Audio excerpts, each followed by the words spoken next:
Bloomberg Audio Studios. Podcasts, radio, news. This is Bloomberg Businessweek. Insight from the reporters and editors who bring you America's most trusted business magazine, plus global business, finance, and tech news. The Bloomberg Businessweek podcast with Carol Massar and Tim Stenovec from Bloomberg Radio. We're going to switch gears a little bit. Alzheimer's. The disease is among the world's most pressing healthcare challenges, affecting more than 6.9 million people in the United States and 40 million globally, numbers that are expected to double by 2040. Meantime, dementia is the seventh leading global cause of death among older people, and the number of people affected is expected to almost triple by 2050, with annual costs upwards of $1 trillion. We all probably know someone, often family members, friends, who have had to deal with one or the other. So we're going to dig into this with Dr. Ian Lustbader, back with us. His clinical professor of medicine at NYU Langone Medical Center, joining us right here in our studio. So good to have you back. We were just saying over a year or so, right, that you've been in the studio. We've done some Zoom. You've done a lot of Zoom interviews, but yeah, COVID kind of separated everybody, but it's nice to be back in studio. Everyone looks great. I don't know if I've told you this, but I studied at Tübingen University in Germany, which is where Alzheimer did his research and did his work. So there's that connection. Also, my father, unfortunately, has Alzheimer's. And so I have a million questions for you about this. I find one of the biggest problems in terms of treatment is getting the patient, who is almost always, a responsible adult with his own sort of legal autonomy, is getting the patient to accept the diagnosis and start to move towards treatment. Because my dad for years has denied that there's anything wrong with him and doesn't remember, last month when the doctor told him he has Alzheimer's. Because the onset can be slow and insidious, patients really are often in some denial about what's happening, although family members may be worried.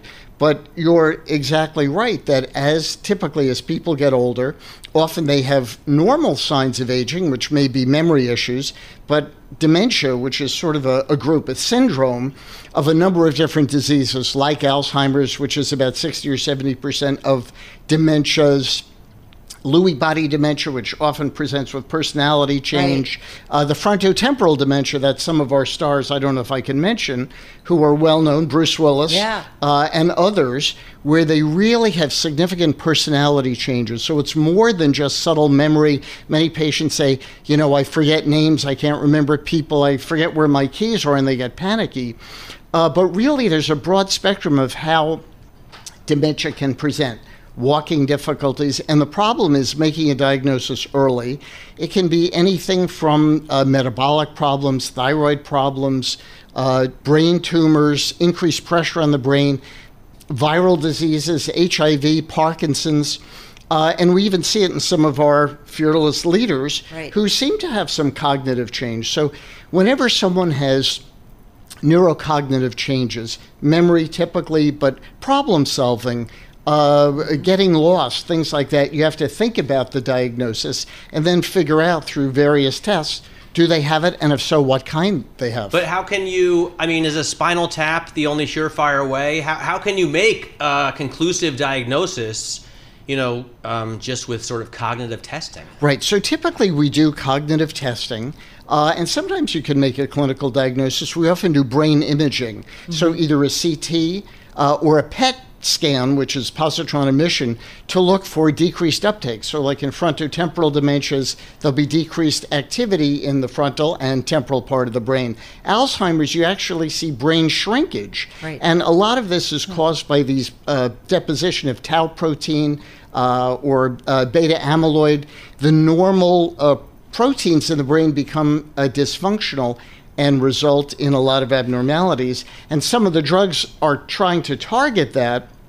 Unfortunately, dementia is probably more complicated just than tau protein, because you can give these monoclonal antibodies and sometimes they can help, but it's not a cure. Is it just a matter of time, Dr. Lustbader, that because we're living longer, that we're all going to have some form of dementia? So we do have patients in their 90s who are sharp as a tack. They do not even though memory to some degree and obviously gait, walking, problem solving can slow down a little bit. Right. There are many older people, some perhaps here at Bloomberg, who are really sharp. And that brings to mind the Lancet article recently that talked about modifiable factors. So yes, you have to make a diagnosis, but there are many things that are simple. Lifestyle change, blood pressure control, weight control, cholesterol control. The Lancet study showed lowering the LDL, stopping smoking, weight reduction, exercise, and working later, keeping your brain engaged. So a lot of people, and we know that Charlie Munger was at least exactly fit as a fiddle in the brain until the very end. I think he was 99 or 100 when he died. Warren Buffett obviously is in fantastic shape cognitively, and he's 93 years old. So, I mean, we have a lot of guests I can think of who come on Bloomberg Television, Bloomberg Radio in their 90s, and they still can run circles around me. That's true. No problem. Is genetics a link? So definitely we see families and genetic issues that play a role. Lifestyle can play a role. We talked about obesity, blood pressure, vascular issues. Where you live plays a role. Your sex plays a role, slightly more common in women. Air pollution. There's a host of different associations, let's put it that way, that seem to be modifiable. But the underlying sort of cause, why, for example, in Alzheimer's, do we see this tau protein? Why are we seeing these actual brain changes? Right. The baseline cause of that isn't clear, but there are many associations that clearly slow things down a little bit.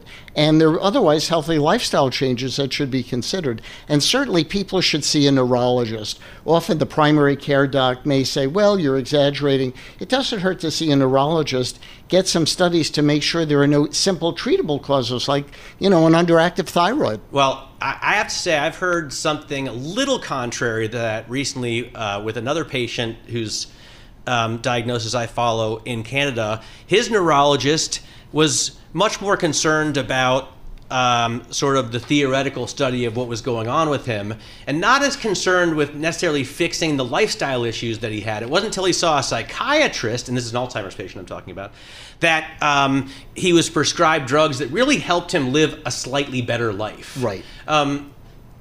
We do see what personality change, psychiatric issues, agitation, confusion, inappropriate speech and behavior can be seen in a variety of these dementias.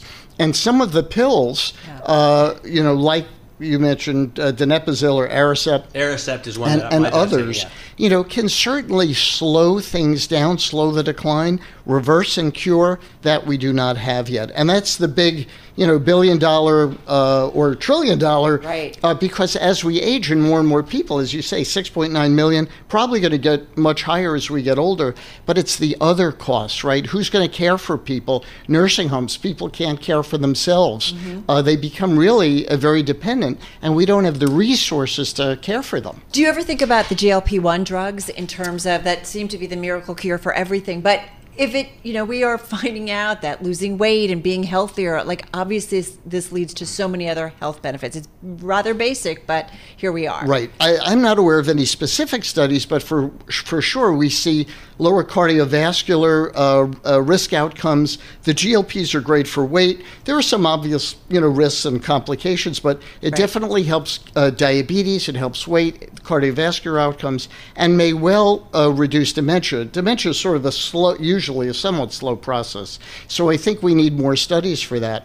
But you'll have people argue against GLPs too. I do feel like the pharmaceutical company is kind of the holy grail of finding something for Alzheimer's or dementia. But is it likely that we will find something that once it's diagnosed, you slow it, prevent? I don't know. I think we have so much concern about it that there's a big effort in research, NIH, and the drug companies who have deep pockets are motivated to really have a breakthrough. So they're doing a lot of studies, and there are some encouraging results, but there are no, at this point, amazing breakthroughs like, wow, this has made a big difference. Probably in part because there are many causes, and we're really looking more at the outcome, which is these neurofibrillary and tau deposition in the brain, but the underlying reason why that happens is not yet clear.